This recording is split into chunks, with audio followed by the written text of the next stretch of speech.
31 de outubro de 1517. É uma data que nos é muito familiar, é a data que nós comemoraremos daqui a alguns dias, o dia da Reforma Protestante, quando nós lembramos da manhã em que um jovem monge agostiniano, Martinho Lutero, afixou um documento muito importante nas portas da igreja em Wittenberg, que não era apenas ideias soltas de um monge, mas que fazia parte de um mover poderoso de Deus que não começou com Lutero. Na verdade, muitas pessoas, vários reformadores vieram antes de Lutero e prepararam o caminho para que nesse dia isso pudesse acontecer. Eram tempos em que a igreja estava vivendo momentos difíceis, de trevas, de desconhecimento, principalmente da palavra de Deus, em que valores outros que não eram as Escrituras estavam sendo alçadas com uma autoridade e com um poder muito maior do que o próprio poder do Evangelho. Martinho Lutero nasceu em tempos como esse, em que estavam angariando fundos, por exemplo, para a construção da Catedral de São Pedro, e uma das formas que a igreja ela desenvolveu para, de uma maneira, abençoar as pessoas e também encher os seus cofres, foi a venda das indulgências, que se tratava de documentos de perdão, que eram concedidos pela igreja para vivos, mas também para mortos. Então, se você tivesse um tio que não era lá muito crente, que morreu, e que você tem certeza que não foi para o céu, mas você tem certeza que ele está no purgatório, purgando os pecados dele, você poderia comprar esse documento, para que ele tivesse da igreja, da parte da igreja, a absolvição dos seus pecados, e a alma dele pudesse sair do purgatório e ir para o céu. É nesse tempo em que nós tínhamos emissários da igreja de Roma, como Johann Tetzel, que andava pelas bandas de onde Lutero morava, na Alemanha, e vendia essas indulgências, concedia esses documentos, e o que ele dizia era o seguinte: o barulho da moeda caindo no cofre é o barulho de uma alma saindo do purgatório para o céu. Eram tempos muito difíceis, em que esse monge teve crises com relação à ira de Deus, a busca de um Deus gracioso que ele não conseguia encontrar no sistema religioso, que já há muito não estava mais baseado na autoridade o suficiente das Escrituras, mas que estava baseado em outras coisas, como a tradição humana e formas humanas de se organizar e pensar a igreja. 31/10/1517. E 506 anos depois nós estamos aqui. Nós, como igreja presbiteriana, nós falamos muito de João Calvino, mas Calvino veio depois de Lutero. Lutero que foi o primeiro reformador, mas Calvino também, entendendo que Lutero estava certo nas suas colocações, também fez a reforma dele na região da Europa Central, em Genebra e também na França. E esse movimento, ele traz à luz e ele restaura valores importantes, como o valor da centralidade da graça de nosso Senhor Jesus Cristo, afirmando que nós não temos mérito algum diante de Deus, que é pela graça e pelo amor que Deus nos concede a salvação, e cabe a nós crermos somente pela fé, como dizia o apóstolo Paulo, para que possamos ser salvos da condenação eterna, salvos para a glória. Tempos em que foram restaurados as ideias de que somente Cristo é o autor e consumador da nossa fé, que nos conduz à salvação. Somente Ele pode conceder o perdão. Ideias também relacionadas à própria glória de Deus. Ou seja, nós vivemos e existimos para a glória de Deus. Mas um ponto muito importante que a reforma também trouxe luz e restaurou foi a centralidade e a importância das Sagradas Escrituras. Não sei quantos já tiveram a curiosidade de ler as 95 teses. Se você procurar na internet, você acha rapidinho. Muitas das teses, a maioria delas, fala sobre a graça, fala sobre as indulgências, fala sobre o abuso do poder papal em conceder coisas que só Deus poderia conceder. Mas na tese de número 62 está escrito o seguinte: o verdadeiro tesouro da igreja é o santíssimo evangelho da glória e da graça de Deus. Se nós temos algo precioso, se a igreja guarda um depósito valioso, esse depósito é aquilo que ninguém pode oferecer no mundo e que nenhuma outra instituição tem, que é a palavra de Deus.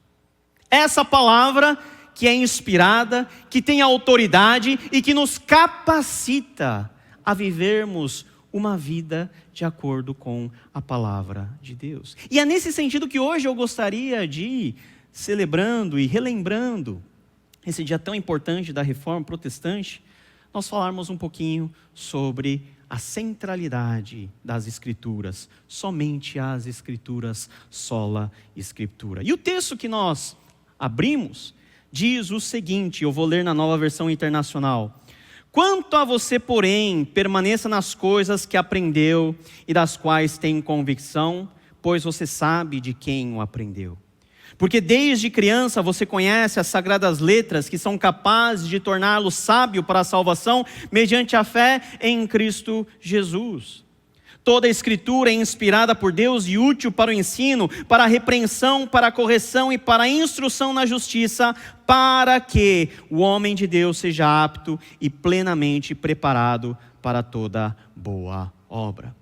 São as últimas linhas da segunda carta do apóstolo Paulo ao seu amado discípulo Timóteo. Talvez as últimas linhas que Paulo tenha escrito em vida para um discípulo que ele gerou na fé. Timóteo era um jovem especial, desde quando ele era criança, como nos diz as Escrituras. Ele foi educado no conhecimento da palavra de Deus, por meio da sua mãe e da sua avó, Eunice e Lloyd. Timóteo teve encontro com a palavra de Deus, ele conhecia a palavra de Deus, valorizava essa palavra. E a última coisa que Paulo diz ao jovem Timóteo, entre muitas que ele poderia guardar no coração, é justamente essa: muita gente vai falar besteira, o coração de muitos vai esfriar na sua compaixão, muitos serão ímpios, mas tu, porém, quanto a você, nunca se esqueça daquilo que faz parte da sua história. Nunca se esqueça que a palavra de Deus, ela é central e deve governar todas as ações e os passos, os movimentos e os pensamentos da nossa vida. O que esse texto nos ensina? 3 coisas que esse texto curto, que talvez muitos dos irmãos já sabem de cor, esse texto nos ensina lições preciosas. A primeira lição que o texto nos ensina é que as Escrituras Sagradas, elas são inspiradas por Deus. Diz o versículo 16, toda a Escritura é inspirada por Deus. Mas quando nós falamos de inspiração, nós podemos ter vários tipos de ideia. Que negócio é esse de inspiração? Como assim as Escrituras são inspiradas? A Confissão de Fé de Westminster, no seu primeiro capítulo, no 4º parágrafo, nos ajuda a entender essa questão, quando diz o seguinte, acompanhe comigo: a autoridade da Escritura Sagrada, razão pela qual deve ser crida e obedecida, não depende do testemunho de qualquer homem ou igreja, mas depende somente de Deus, a mesma verdade, que é o seu autor. Tem, portanto, de ser recebida, porque é a palavra de Deus. Quando nós falamos que a Bíblia ela é inspirada por Deus, quer dizer que o autor principal das Sagradas Escrituras é o próprio Senhor.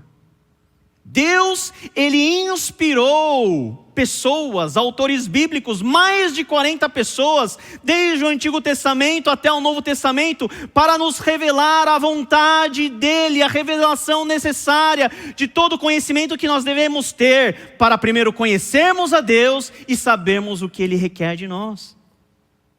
Não é que Deus tomou pessoas como lá no Espiritismo, onde uma pessoa ela é tomada por um espírito e ele começa, na mediunidade dele, a escrever coisas que ele não entende. Não!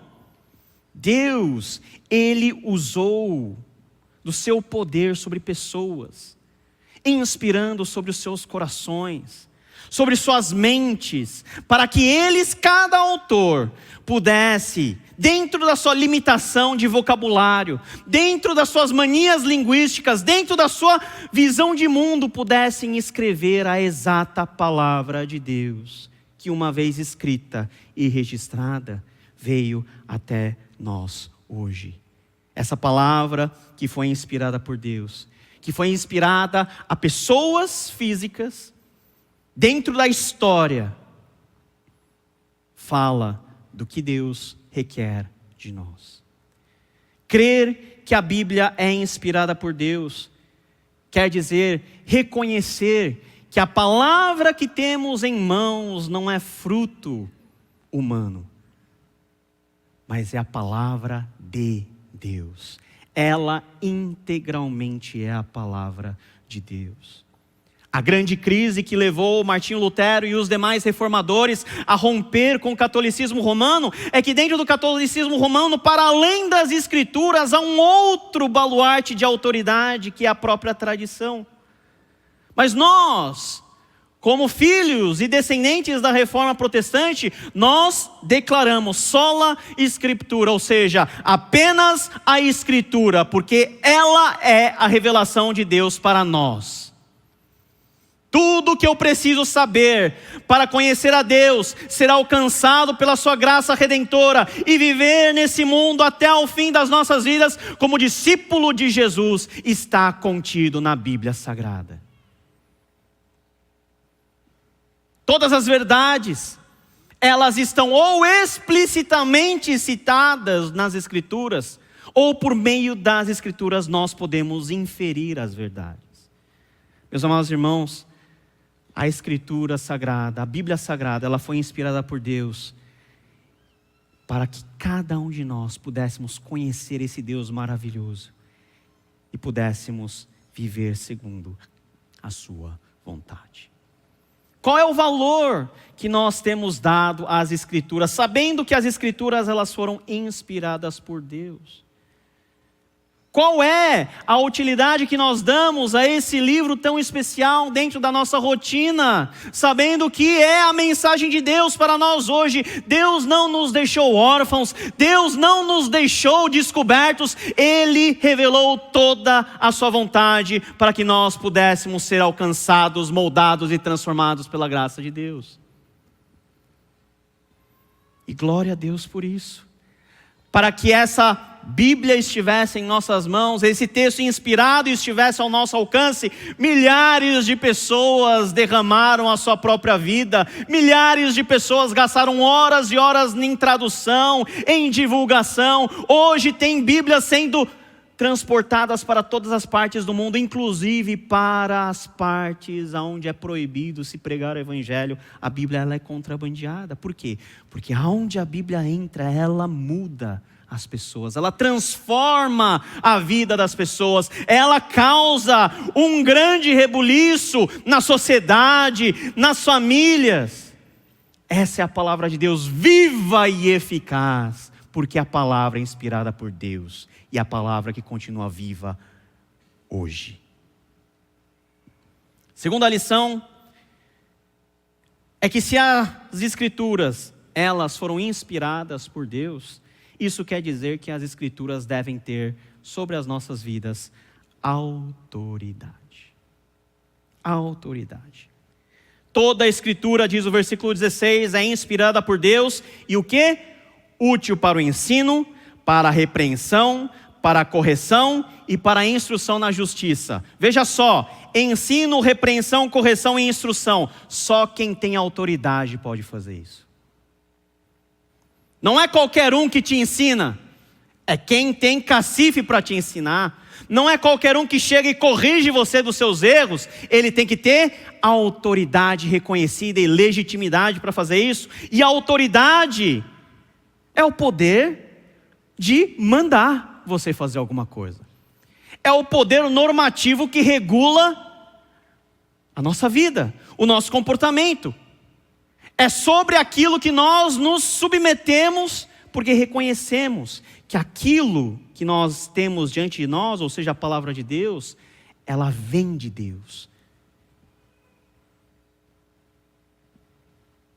A mesma confissão de fé que nós lemos no começo da sentença diz: a autoridade da Escritura Sagrada, razão pela qual deve ser crida e obedecida.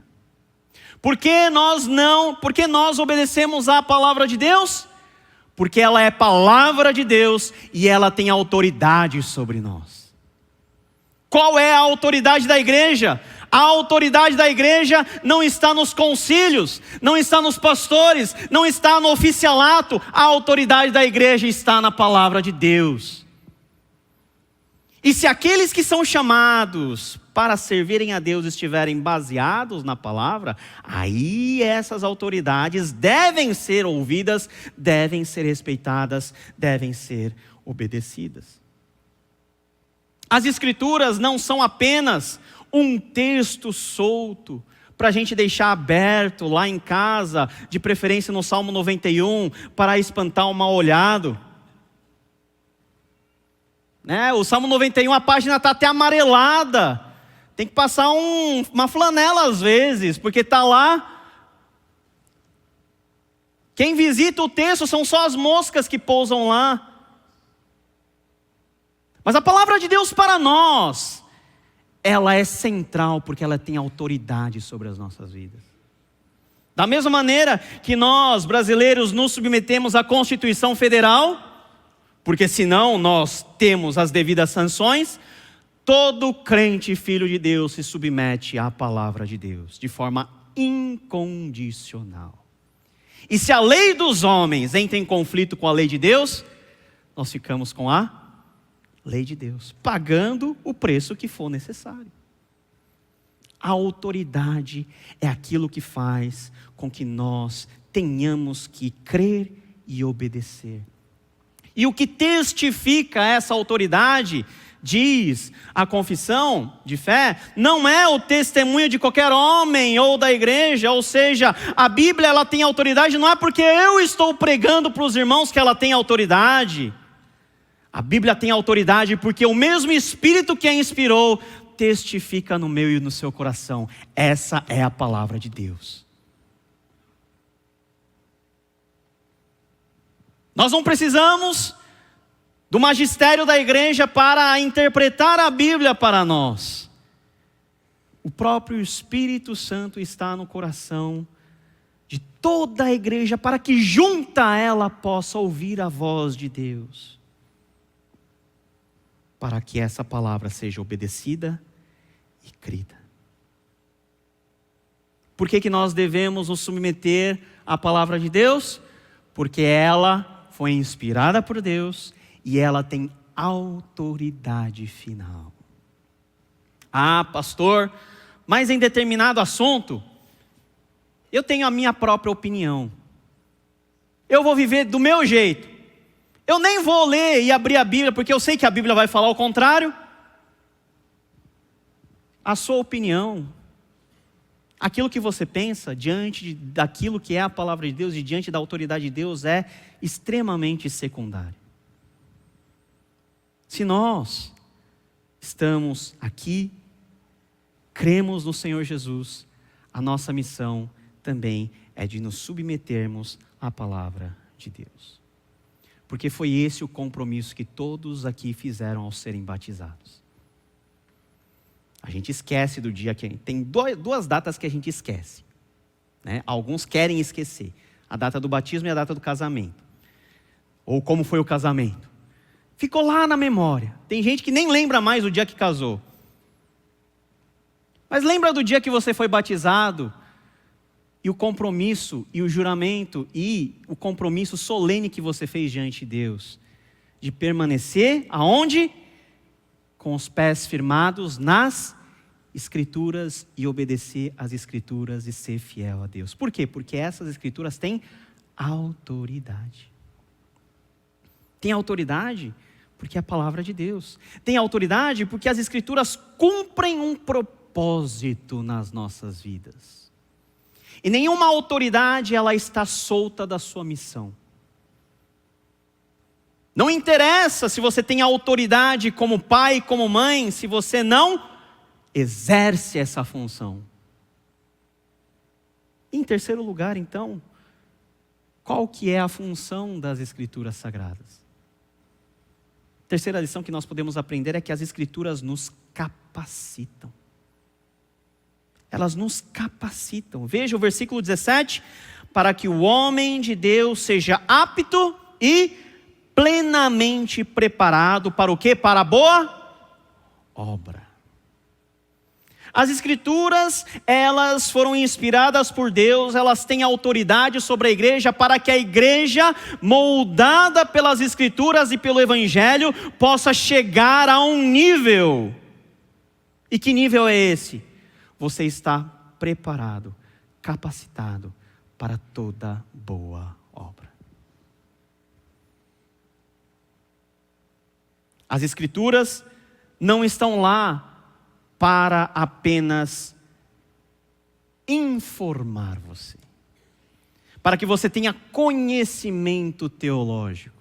É muito gostoso ter conhecimento teológico, mas se esse conhecimento teológico não acrescenta na sua vida prática, esse conhecimento teológico não é mais um conhecimento teológico que te abençoa, mas é o conhecimento teológico que vai ser o seu carrasco e o seu juiz. Lá no breve catecismo, no nosso breve catecismo, diz a pergunta de número 3, qual é a coisa principal que as Escrituras nos ensinam? E a resposta é: a coisa principal que as Escrituras nos ensinam é que o homem deve crer acerca de Deus, o dever que Deus requer do homem. E o que Deus requer do homem? Que primeiro o homem crê em Deus e que o ser humano possa agir dentro dessa nova identidade que agora ele tem a partir do momento que creu em Deus. Para que o homem de Deus seja apto e plenamente preparado para toda boa obra. O que a palavra de Deus faz na nossa vida, meus irmãos, não é apenas informar. A Bíblia não é manual de informação. A Bíblia é prioritariamente um manual de formação. Muita gente acessa a palavra de Deus para saber, para matar a curiosidade, quer saber dos pormenores, quer saber dos detalhes. Nesses tempos em que muita gente está angustiada, por exemplo, pelo fim do mundo, o pessoal quer saber quando que vai acontecer, como que vai acontecer, quantos fios de cabelo tem o anticristo, qual vai ser a intensidade da tribulação. E quando nós discutimos muitos detalhes, nós perdemos de vista o alvo principal. Qual é o alvo principal? É que Jesus um dia vai voltar. Nós não sabemos quando. Jesus vai voltar. E a nossa missão é o quê? Vigiar e orar. Só isso. Os detalhes, vamos deixar para Deus, porque aí vai ser emocionante. Todos nós vamos ser amplamente surpreendidos por Jesus no evento da sua volta. Vai ser infinitamente melhor do que você está achando que vai ser. Não é apenas informação, mas a palavra de Deus, ela forma o nosso caráter. Ela estraçalha o nosso coração empedernido. Ela queima os ídolos que estão dentro ainda do nosso coração. ela nos coloca na mesa de cirurgia de Deus, onde Deus vai dissecando você, tirando toda a impureza, e dia após dia, pela palavra de Deus e pela oração, você é o quê? Santificado. Com a finalidade de que você esteja preparado para toda boa obra. O crente que realmente lê a palavra de Deus é um crente que lê com o coração aberto para ser primeiro transformado, para que depois ele seja agente de transformação. Nós precisamos ser primeiro alcançados, como diz Santo Agostinho, feridos com a palavra, para que nós possamos ver claramente qual que é o propósito de Deus nas nossas vidas e sermos bênção para outras pessoas. A gente acha que a leitura bíblica é um exercício tão pessoal, não é verdade? A gente tem aquele momento de manhã ou à noite que você lê a Bíblia, que você guarda no seu coração, mas tudo é tão individualizado. Você lê a Bíblia sozinho, você guarda no seu coração, você entende, mas a Bíblia tem um propósito muito mais amplo e para além do seu próprio eu, que é você ser capacitado para toda boa obra. A boa obra, ela não precede a fé. E a boa obra, ela nunca pode preceder a transformação que a palavra de Deus causa e gera em nossos corações. Aquilo que a gente faz de ato antes de crermos e antes de sermos alcançados pela palavra são obras e obras da carne. Mas a partir do momento que nós entendemos qual que é a vontade de Deus para as nossas vidas, nós passamos a enxergar claramente o que realmente agrada o coração de Deus. E nós não somos deixados órfãos, meus irmãos. Fazer boas obras é difícil, não é verdade? É difícil perdoar, é difícil amar o inimigo, é difícil não ficar abalado com fofocas, com tramas, com perigos. É muito difícil. Mas quando nós lemos a palavra de Deus nos garante que Deus nos guarda, que Deus nos abençoa, que Deus nos livra de todo mal. É dessa certeza que Deus quer que nós sejamos revestidos para que possamos praticar boas obras. Quais são as boas obras que Deus requer de você hoje? A Bíblia vai responder. Como praticar as boas obras? Cada um tem o seu jeito. Vai de acordo com a criatividade de cada um, mas a palavra de Deus nos direciona. Então a palavra de Deus, essa que foi inspirada por Deus, essa que tem autoridade, essa que nos capacita a vivermos de forma agradável a Deus. Como nós podemos, então, viver essa centralidade das Escrituras e colocar o lema da reforma, sola Escritura, na prática? Primeiro, permaneça na palavra. O primeiro versículo que nós lemos diz: quanto a você, porém, permaneça nas coisas que aprendeu, das quais tem convicção, pois você sabe de quem aprendeu. Meus amados irmãos, permaneça naquilo que vocês aprenderam.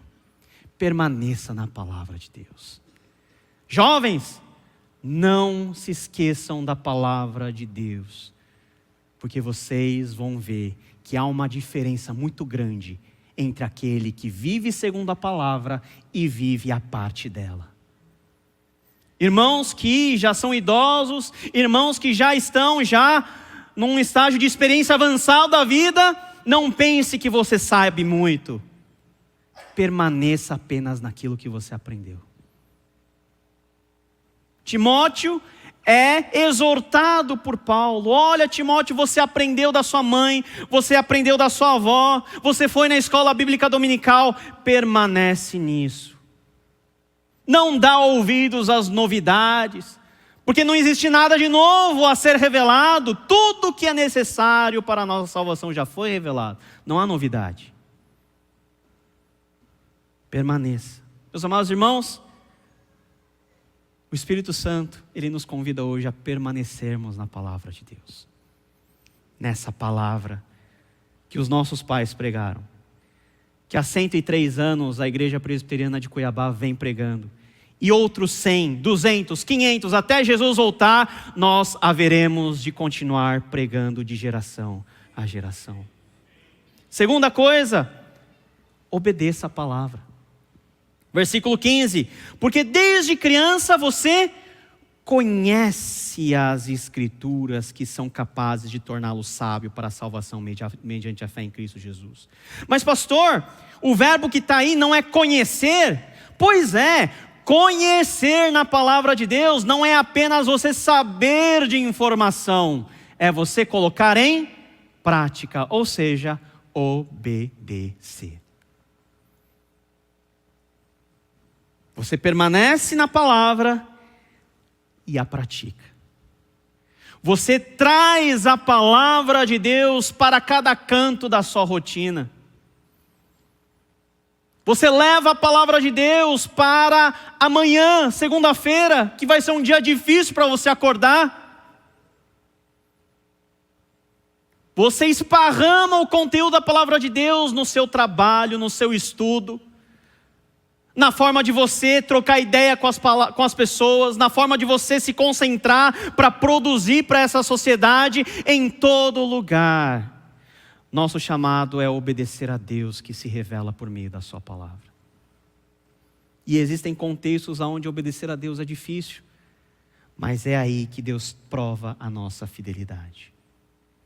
Existem momentos em que obedecer é o caminho mais longo, mas Deus nunca vai te desamparar nesse caminho. Por mais que seja longo, Ele vai percorrer até a última milha com você. Obedeça a palavra de Deus. Essa palavra que desde criança, para muitos aqui, que desde criança você sabe, agora está na hora de tomar a atitude de homem e de mulher de Deus, obedecendo essa palavra. Ao final da vida, uma vida abençoadíssima, com muitas obras, com muitos feitos. Lutero traduziu a Bíblia inteira para o vernáculo alemão. Ele plantou igrejas, ele discipulou muitas pessoas, ensinou, escreveu. Nós temos volumes e mais volumes das obras de Lutero. Mas Lutero foi homem. E o dia dele de se encontrar com Jesus chegou. E no leito, próximo à sua partida, os seus discípulos vieram e começaram a falar com Lutero de tudo o que ele tinha feito. E Lutero olha para os seus discípulos e ele diz simplesmente o seguinte: eu simplesmente ensinei, preguei, escrevi a palavra de Deus. Fora isso, não fiz nada. Eu não fiz nada. A palavra fez tudo. Nós achamos que fazemos algo para Deus, mas na verdade, quem está fazendo em nós a obra é a palavra de Deus. E quando Deus ele age na minha vida, cada um de nós podemos ser instrumentos para que Ele possa fazer tudo. Deus faz tudo por meio da sua palavra. Meu amado irmão, dia da Reforma Protestante não é dia de celebrar os mortos. Não é dia de celebrar a memória do Lutero que morreu. Ele morreu, um dia nós o veremos na glória, mas é dia de nós reafirmarmos os compromissos que os nossos antepassados na fé nos deixaram. E o compromisso de hoje é que nós possamos deixar que a palavra de Deus faça tudo o que é a vontade de Deus nas nossas vidas. Fique de pé em nome de Jesus. Vamos novamente colocar a nossa vida diante do Senhor, para que a palavra de Deus possa fazer tudo. E diz a própria palavra de Deus que essa palavra não volta vazia, antes faz exatamente o que é a vontade de Deus. Então, preencha-se com a palavra de Deus, permaneça nessa palavra, obedeça, porque de resto, Deus há de cuidar da sua vida.